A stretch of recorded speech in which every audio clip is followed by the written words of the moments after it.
Bahkan kemudian kasihan juga ya, nanti dia menjadi bahan bulian ya dari teman-temannya atau teman seangkatannya, bahwa sebetulnya dia tidak bisa masuk ke dalam atau diterima menjadi mahasiswa kedokteran Fakultas Unsud, tapi karena ada suap penyuap atau penggratifikasi menjadi masuk. Akan kasihan psikologi daripada mahasiswa itu sendiri. Beberapa hari lalu Komisi Pemberantasan Korupsi atau KPK menggelar operasi tangkap tangan terhadap Rektor Universitas Sudirman ya, atau Unsud. Dari operasi tangkap tangan tersebut, KPK menemukan uang tunai ratusan juta rupiah yang diduga merupakan hasil dari dugaan tindak pidana korupsi yang diduga dilakukan oleh Rektor Unsud bersama orang-orang lainnya ya, atau kolega-kolega dia yang lainnya di lingkungan kampus Unsud itu sendiri, terkait dengan penerimaan mahasiswa Fakultas Kedokteran ya, mahasiswa baru Fakultas Kedokteran. Dari tangkap tangan tersebut muncul beragam komentar dari masyarakat. Ada yang mengatakan bahwa itu merupakan teori tabur tuai karena 2 bulan sebelumnya, yaitu sekitar bulan Juni, Rektor Unsud juga menyatakan atau mengkritik, bahkan menolak adanya program MBG dan KDMP ya, Koperasi Desa Merah Putih. Ada juga yang menyatakan bahwa pada umumnya di setiap kampus melakukan hal yang sama, terutama terkait dengan mahasiswa kedokteran dan sebagainya. Tapi tentunya saya tidak akan mengomentari terkait dengan tangkap tangan Rektor Unsud tersebut dilihat dari sisi pandangan masyarakatnya. Saya lebih memandang kepada melihat perkara ini dari sisi hukumnya. Kira-kira pasal apa yang tepat untuk dikenakan terhadap Rektor Unsud beserta dengan para pihak terkait lainnya. Kalau saya melihat perkara ini, maka ada kemungkinan 3 pasal yang salah satunya akan dapat dibuktikan ataupun dapat disangkakan kepada Rektor Unsud beserta teman-temannya tersebut. Sebagaimana kita ketahui bersama bahwa dalam tindak pidana korupsi itu terdapat 7 delik. Yang pertama adalah delik merugikan keuangan negara.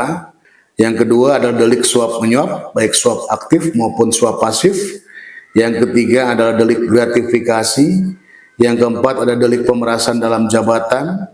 Yang kelima adalah delik penggelapan dalam jabatan. Yang keenam adalah delik perbuatan curang. Dan yang ketujuh adalah delik benturan dalam pengadaan. Dari 7 delik itu setidaknya kita bisa memasang 3 delik terkait dengan tangkap tangan Rektor Unsud ini. Yang pertama adalah delik pemerasan dalam jabatan. Landasan hukumnya ada di ketentuan pasal 12 huruf EFG ya, kalau nggak salah, Undang-Undang Tipikor, Undang-Undang 20 2001 yang merupakan perubahan atas Undang-Undang 31 tahun 99. Secara sederhananya, delik pemerasan dalam jabatan ini adalah merupakan delik penyalahgunaan wewenang yang dilakukan oleh Rektor Unsud itu sendiri. Artinya, di sini orang yang memberikan uang atau orang yang memberikan barang kepada Rektor Unsud ini belum tentu bisa dijadikan sebagai tersangka. Karena apa? Karena niat untuk melakukan perbuatan itu ada pada Rektor Unsud itu sendiri. Artinya, mau tidak mau, orang tua calon mahasiswa Fakultas Kedokteran ini harus mengikuti apa yang diminta oleh Rektor Unsud itu, karena dia mempunyai kewenangan atau mempunyai wewenang untuk meluluskan ya atau tidaknya, atau lulus atau tidaknya calon mahasiswa itu. Jadi kalau terkait dengan delik pemerasan dalam jabatan, kemungkinan yang tersangkanya adalah Rektor Unsud beserta rekan-rekannya. Itu delik yang pertama ya, delik pemerasan dalam jabatan. Yang kedua adalah delik suap menyuap. dalam delik suap menyuap ini ada yang dikategorikan sebagai suap aktif dan ada yang dikategorikan sebagai suap pasif. Sebagaimana yang kita ketahui bersama bahwa terkait delik suap menyuap ini, maka setidaknya penyidik harus menemukan 3 unsur. Yang pertama adalah unsur orang yang menyuap, yang kedua adalah orang yang disuap, dan yang ketiga adalah adanya perbuatan melawan hukum. Di dalam delik suap menyuap ini, antara orang yang menyuap dengan orang yang disuap itu harus ada meeting of mind. Harus ada kesamaan kehendak. Nggak ada masalah, nanti niatnya timbul dari mana? Apakah dari orang yang memberi suap atau orang yang menerima suap? Yang jelas, ada kesamaan kehendak antara orang yang memberi suap dengan orang yang menerima suap ini untuk melakukan suatu perbuatan melawan hukum. Sebagai contoh, salah satu mahasiswa kedokteran yang ingin masuk ke Universitas Sudirman ini, dia secara administrasi tidak memenuhi syarat misalnya ini. Tetapi karena adanya delik suap menyuap ini, maka adalah perbuatan melawan hukum di situ.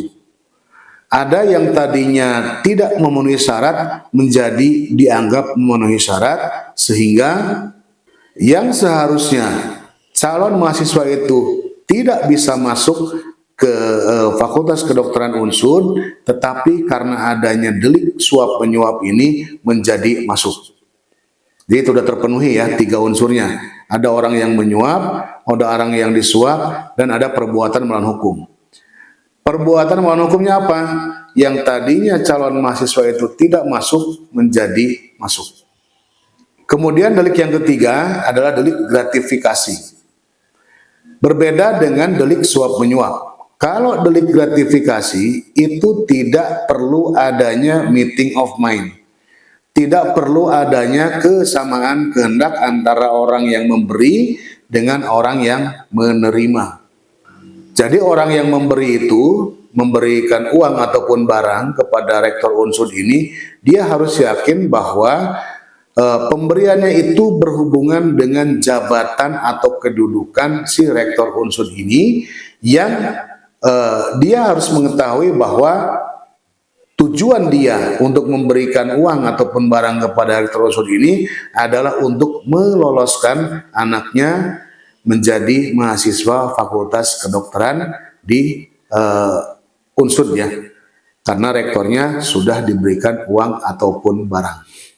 Terkait dengan delik suap menyuap maupun delik gratifikasi, maka tersangkanya tidak hanya rektor Unsud menurut pendapat saya, tetapi tersangkanya adalah orang yang memberi suap maupun orang yang memberi gratifikasi.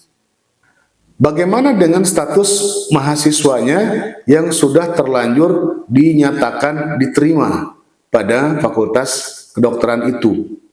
Menurut pendapat saya, dengan adanya delik suap menyuap ataupun delik gratifikasi ini, maka status mahasiswanya itu menjadi tidak sah menurut saya, karena adanya perbuatan melawan hukum. Yang tadinya secara administratif calon mahasiswa itu seharusnya tidak dapat diterima sebagai mahasiswa Fakultas Kedokteran Unsud. Kenapa diterima? Dia diterima karena adanya delik suap menyuap dan atau delik gratifikasi. Dengan demikian, dia menggugurkan calon mahasiswa yang lain yang secara administrasi itu seharusnya masuk dan diterima di Fakultas Kedokteran Unsud. Tetapi karena adanya delik suap menyuap dan delik gratifikasi ini menjadikan mahasiswa atau calon mahasiswa yang seharusnya masuk dan diterima ini menjadi tidak masuk atau tidak diterima. Kebalikan ya. Nah, kalau seandainya tidak ada delik suap menyuap dan delik gratifikasi ini, maka seharusnya bukan mahasiswa ini yang diterima, tetapi mahasiswa yang memenuhi syarat formil sebagai calon mahasiswa Fakultas Kedokteran Unsud. Lalu berdasarkan apa yang kita lihat di media, ternyata Rektor Unsud ini bukan hanya kali itu saja dia melakukan perbuatan dugaan tindak pidana korupsi ya, yang 3 delik tadi salah satunya, baik itu delik pemerasan dalam jabatan, delik suap menyuap maupun delik gratifikasi. Tapi sudah dilakukan beberapa kali.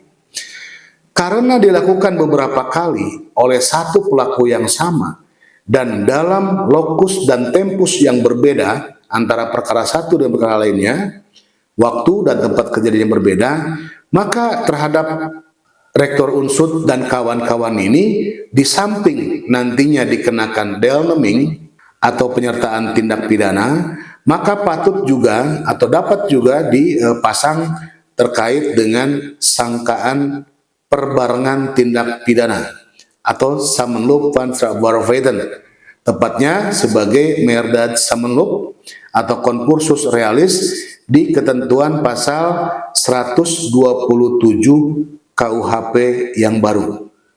Sebagai tambahan bahwa suap menyuap itu di dalam ketentuan Undang-Undang Tipikor itu ada di pasal 5, pasal 6, pasal 11, pasal 12 huruf ABC kalau tidak salah, dan pasal 13.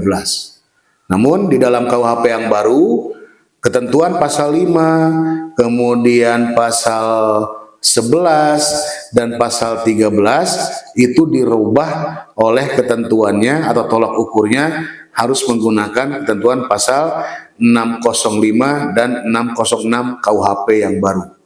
Sedangkan untuk gratifikasi tetap ya menggunakan ketentuan pasal 12 huruf B besar Undang-Undang Nomor 20 Tahun 2001 tentang dugaan tindak pidana korupsi.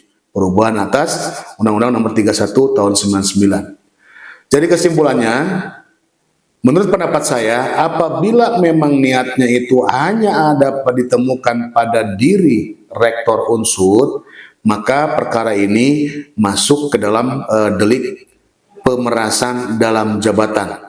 Sepanjang syarat formil ataupun syarat lainnya terkait dengan penerimaan mahasiswa baru di Fakultas Kedokteran Unsud itu telah memenuhi syarat.